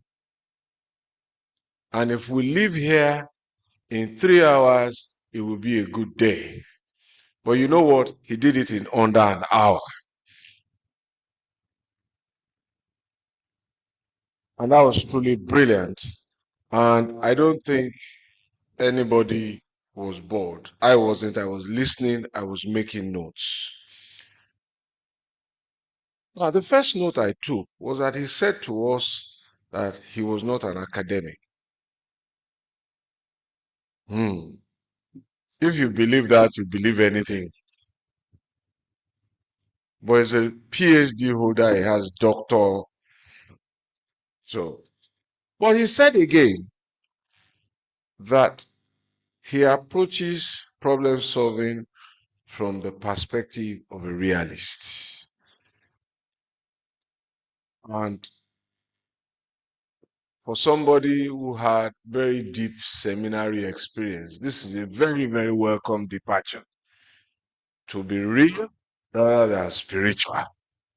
And we've seen that the examples have been examples we could all connect to, we could all relate to, all of the things that challenge our country. So that's one reason I asked for an applause for him. Now, the point to make, which he made in many ways, is that once you have an institution like this in any event, the only thing that institutions like this do is to train people, isn't it? And therefore, as you have people being trained, they acquire skills, they get out, and they get on to different. So again, naturally, this community is a hub of development because a skilled person is already a developed being. Isn't that so? But he was telling us that no, it's not enough to allow these individuals just go. We must master their skills. And that is where I believe he quoted Hidalgo, talking to us about how to transform individual capacities into institutional capacities and so on and so forth. I believe you have copies of the lecture. And this is where I want to make my final pitch before I yield the stage. The Vice Chancellor and her team have quite a day, but I just want to leave us with that massing of capacities and ask us perhaps to first suggest to this institution that that capacity exists here. There used to be an institution called Unilag Consults. Is it still functioning? So they provided a lot of advisory support. They solved problems for me when I was governor. And by the way, they made money. They didn't do it for free. Yeah. And I used them to challenge LASU to establish LASU Consults. Yes. You know, we were back then in opposition. So I said, all the money can be going to federal. Let's keep some in Lagos. But that's a kind of example of putting capacities of individuals into an institution. And of course, there's a debate. That's why I asked whether it is still existing. People talk about institutions without necessarily focusing enough on the individuals. But the truth is that institutions are developed and destroyed by individuals. When institutions do well, it is good men and women who have done well. And when institutions do otherwise, it is men and women who drop the ball. So using Unilag for this conversation to move forward beyond the lecture, I just asked this question. How many of us are familiar with the word Dirty December? We all know it. Fantastic. Do we know how it started? Research. It was credited to one singer, but that's not the conversation. It has gained a life of its own. But there is enormous opportunity there. The numbers that are unverified about the economic impact alone is tremendous. But while we are frolicking and partying, the other world is already watching. If you use your search engine and enter Dirty December, you will see an entry by Wikipedia. They're already monitoring what's happening where? Here. So they found out that in the month of December alone, remittances from diaspora is already equivalent to 4% of Nigeria's GDP. Is that a developmental opportunity? Who is curating it? Who is branding it? Who is mobilizing the manpower around it? So nations live on a subset of tourism that they call MICE. MICE is an acronym for meetings, incentives, conferences, and exhibitions. But it is about destination. One of the things that has come out of this last event of Dirty December is that it has opened a positive image for Nigeria. All of the young men and young women who came here from other parts of the world are reliving their experiences on social media. So there's interest in the place called Lagos in Nigeria, and we can expand it. And it's for us to be deliberate, to be intentional, and to have mandates around tourism. As our guest lecturer has told us, Dirty December has opened the door. Are we ready to seize it? Why should Dirty December end in Lagos? Why should it not spread? So are we preparing for the next one? Who are going to be the transporters? Who are going to provide the accommodation? There was almost shortage of accommodation. So how many of us are ready to leave our homes, furnish them, do them up, and rent them out during the period? Because the demand will come. And if we don't respond, it will go somewhere else. So for those who have been to Mecca for pilgrimage, those houses we live in, apart from the hotels, can't do it. So people leave their houses, rent them out, and go to their villages to make dollars. That's income, that's opportunity and prosperity from tourism. But there's a lot of work to be done.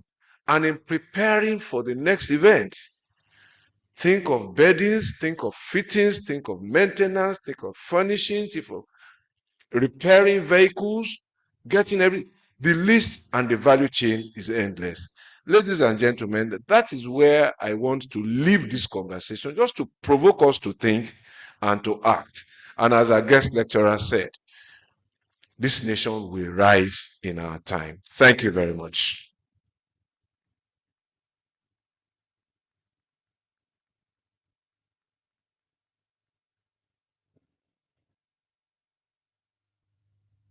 We thank you most sincerely, Chairman of today's Convocation Lecture. Please let's give him another round of applause.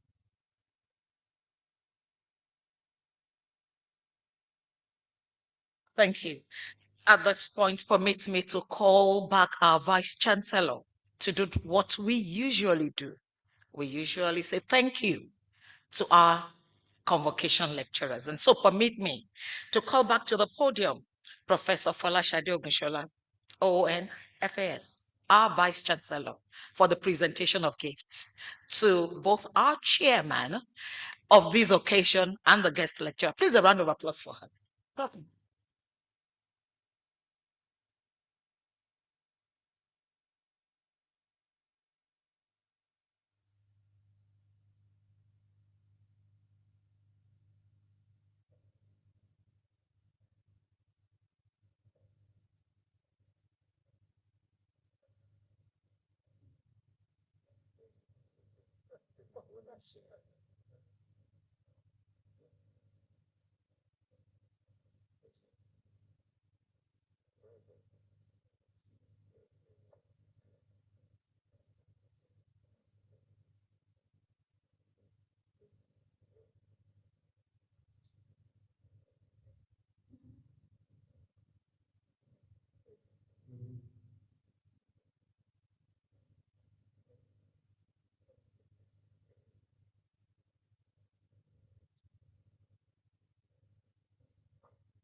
May I humbly request our Vice Chancellor, Professor Folashade Ogunshola, ONFAS, to please step forward. The first recipient is the guest lecturer for today, Dr. Tayo Aduloju, CEO, Nigeria Economic Summit Group.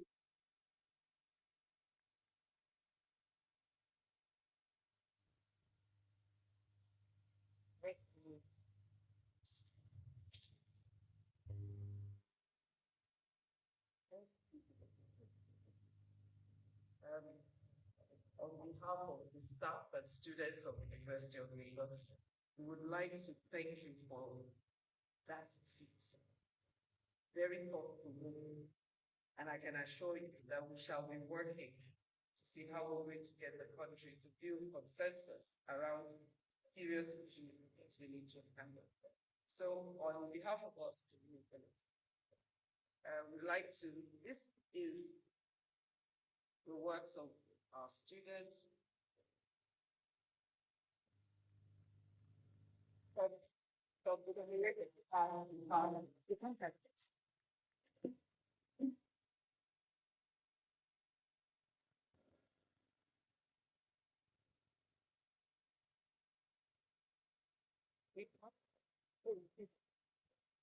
Oh. This was done by students of the Creative Arts Department. Thank you very much. Our non-academic academic.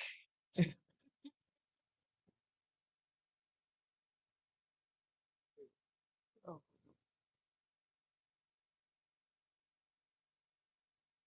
Okay.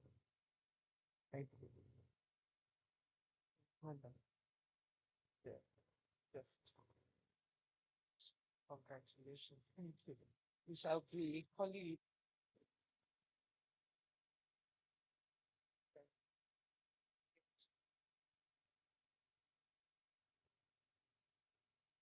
Thank you very much. The next recipient is the chairman of today's occasion, former executive governor of Lagos State, former federal minister of works and housing, and someone, and power also, someone I've always admired to be my role model and my mentor, Mr. Babatunde Raji Fashola, SANCON.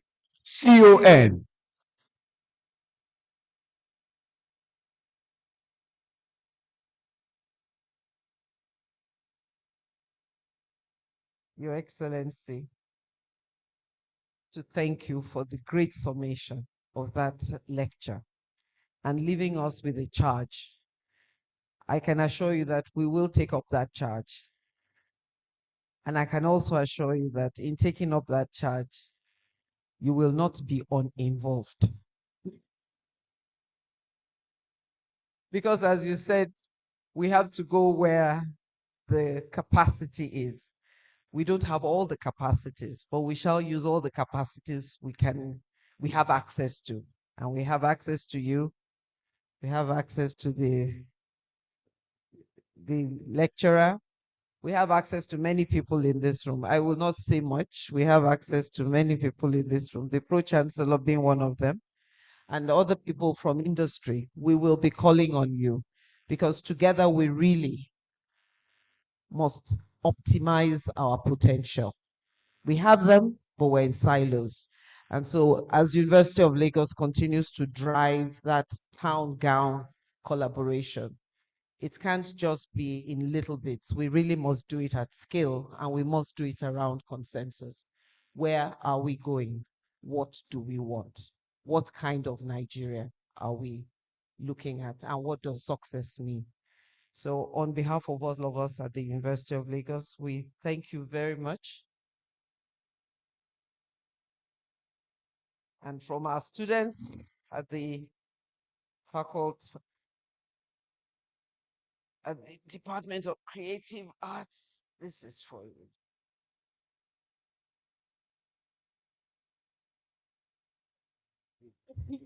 You see, we had to give Unilag. I mean, he didn't come to Unilag, so well, this is just to help him along. You're welcome. Thank you very much. Ah, oh, sorry, I'm remiss of it. Just some other tokens from us. Thank you very much. His Excellency, sir. His Excellency, I will never have this opportunity again. I watch you on television when you're a governor. I watch you when you're a minister. I have the singular honor to have an handshake with you, sir.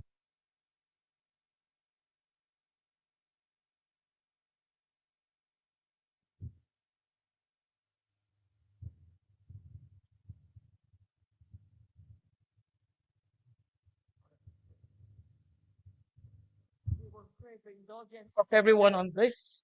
big table to please come for pictures.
Of the Governing Council of the University of First Choice and the Nation's Pride.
Can bring it forward a little bit. Sorry,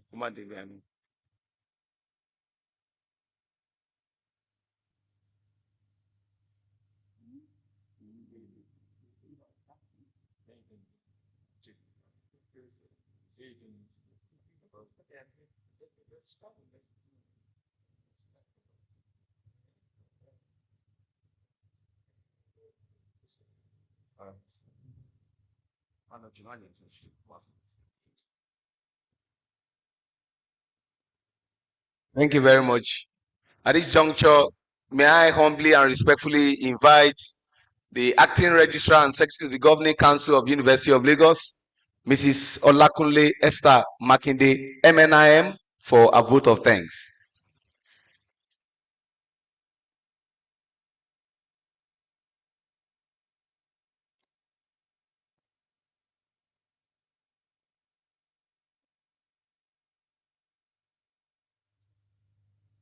Chairman of this convocation lecture, His Excellency Mr. Babatunde Raji Fashola, CON, SAN, the former Federal Minister of Works, Housing and Power, and former Governor of Lagos State. Our eminent guest lecturer, Dr. Tayo Aduloju, the Chief Executive of Nigeria Economic Summit Group, distinguished ladies and gentlemen, all other protocols duly observed. It is my honor and privilege to stand before you today at this significant moment in our university's journey, the 55th Convocation Lecture, to give the vote of thanks.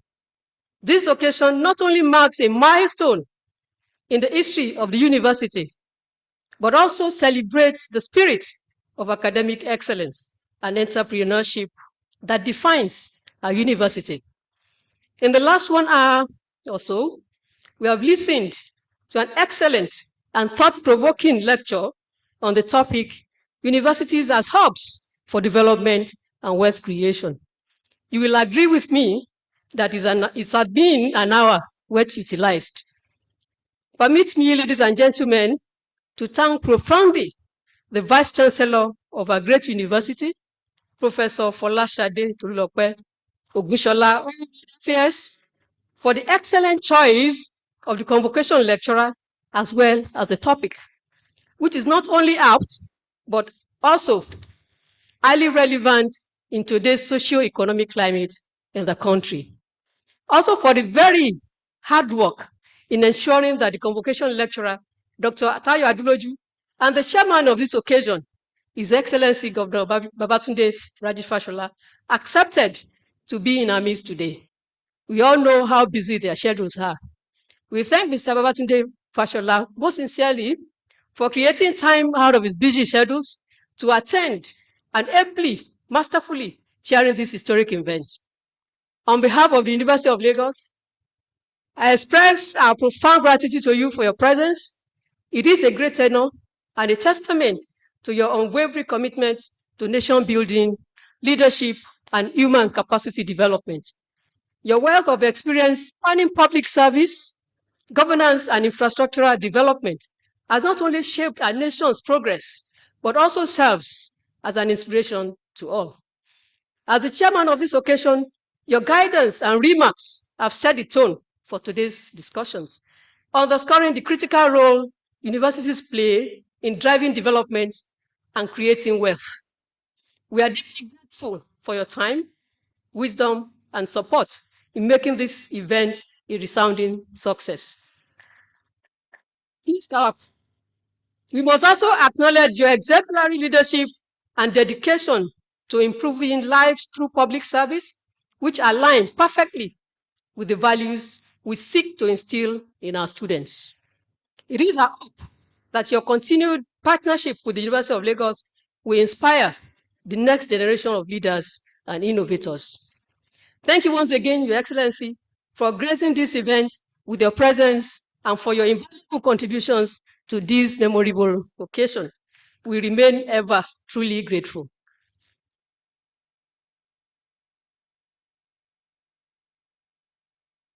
On behalf of the University of Lagos, I wish to extend our deepest gratitude to our distinguished lecturer, Dr. Tayo Aduloju, for delivering such an insightful and thought-provoking lecture.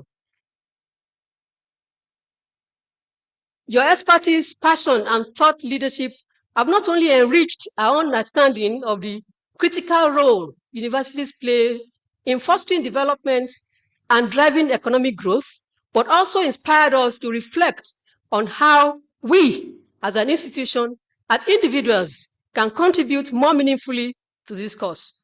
Your lecture has provided a wealth of knowledge, practical insights, and a renewed sense of purpose that will resonate with us for years to come.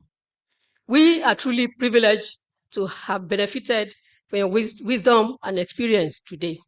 Once again, thank you for honoring us with your presence and for contributing so significantly to the success of our 55th Convocation Lecture. We hope that this marks the beginning of an even closer relationship with the University of Lagos, and we look forward to welcoming you once again in the future. Thank you very much, sir. We appreciate you. Can we put our hands together to celebrate these distinguished Nigerians once again? So our esteemed members of the University Governing Council, ably led by our Pro-Chancellor, amiable Chairman of Council, Chief Wole Olanipekun, CFR, SAN. Thank you very much, sir, for your unwavering leadership and dedication. Your vision and commitment have continued to propel this institution to greater heights. We appreciate the University of Lagos, excellent members of council, Dr. Bola Njoku. Thank you very much, ma'am. Professor Segun Idowu, Chief Olaniyi Akande, Mr. Isaac Folorunsho, Mr.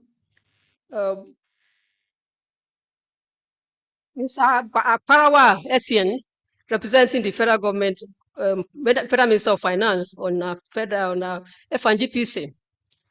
We also appreciate the elected representatives in council, Professor Olukemi Odukoya, Professor Solomon Akimboye, members of congregation, the representative of congregation, Professor Owolabi Latif Kuye, Professor Mike Adebamowo, and the convocation representative, our engineer Ifeoluwa Oyedele. I would like to take a moment to sincerely thank the members of University of Lagos Management under the leadership of our distinguished Vice Chancellor, Professor Folashade Ogushola, for their exemplary leadership and tireless efforts in steering this great institution to these enviable heights. It is under your capable leadership that we continue to break new grounds, impacting lives and contributing meaningfully to national and global development. We deeply appreciate your hard work, passion, and teamwork, which have made today's occasion both memorable and impactful. Thank you for your support and for continuing to nurture an environment where excellence thrives. We are very grateful for your service, and we look forward to the continued growth and achievements of this great university under your leadership. We must say thank you to the formidable and highly supportive members of management of the University of Lagos.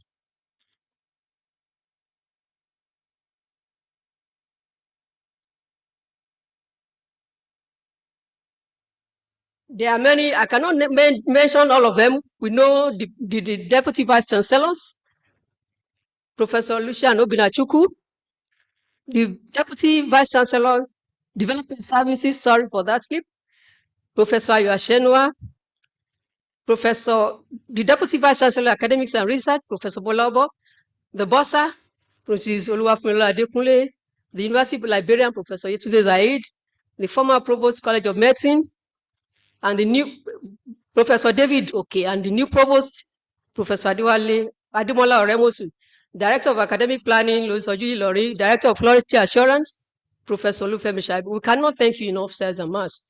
The distinguished members of Senate of the University of Lagos, on whose shoulders lies the academic work that are celebrating this week, we thank you for your commitment to duty and loyalty to the university. May God reward you abundantly above what you could ever think or imagine. All honorary awardees of the university are professors emeriti, distinguished professors, gold medalists of the university. We thank you all for coming and making today's event a grand occasion. Faculties, heads of departments, directors, deputy registrars, deputy bosses, we sincerely appreciate you all. Also in our midst, we have the past principal officers of this university. I could see Dr. Ipaye. You are all recognized. Dr. Dekunle is here. All other past principal officers of the university who are here present, we recognize you. And we thank you for your commitment to the University of Lagos. I also extend our sincere appreciation to our faculty and staff for their tireless efforts in ensuring that the university remains a beacon of quality education and entrepreneurship training. Your hard work is the foundation upon which our students and alumni continue to excel. Many thanks to the member of staff, academic and non-teaching, the registry staff, the body audit, works and physical planning, CITS, security, etc. And all the staff unions, ASU, SANU, NAT, NASU, we thank you. To our graduating students, today's convocation lecture has been a powerful reminder of the limitless possibilities that lie ahead. As you prepare to embark on the next chapter of your journey, we enjoin you to continue to uphold the values of excellence, innovation, and integrity that this university instills. Our royal fathers, traditional rulers, religious leaders, we recognize you, your Royal Highnesses. We hold the chairman and members of the ceremonies committee, led by Professor Oluwafumila Obameke, a lot of gratitude. It's been months of hard work. We are grateful for your painstaking efforts. We are grateful to the gentlemen of the press for the positive coverage of our university activities. God bless you. Our audience who are online in various parts of the world who took time to listen to this lecture, our audience on Unilag Radio and Television, we cannot thank you enough. To our partners, donors, and supporters, we deeply value your contribution and collaboration. Your support enables us to continuously strive for distinction and global relevance. To our guests, alumni, and friends of the university who have joined us today Thank you for your presence and support. Your involvement strengthens our community and reaffirms the significance of the occasion like this.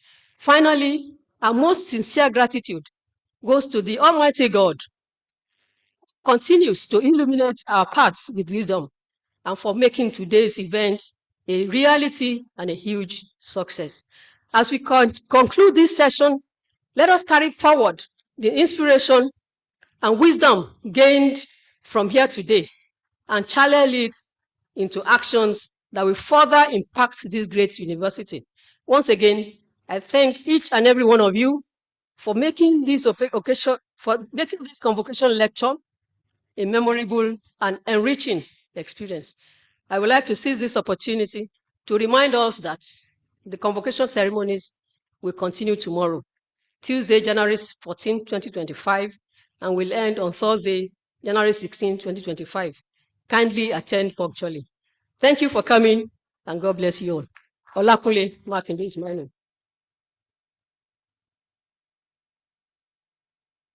We thank you most sincerely, Acting Registrar, University of Lagos. Please give her another round of applause. Distinguished ladies and gentlemen, everything that has a beginning surely must come to an end. And I'm glad to say we have come to the end of this 55th Convocation Ceremonies Convocation Lecture. Let's give ourselves a round of applause.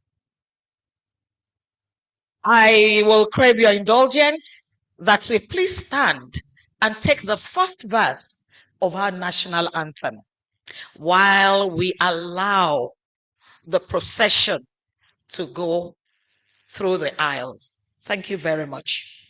The first verse of our national anthem. Nigeria, we hail thee, our own dear native land. Though tribe and tongue may differ, in brotherhood we stand. Nigerians old and proud to serve our sovereign motherland. Very much. Kindly let's clear the aisle for the procession. Thank you.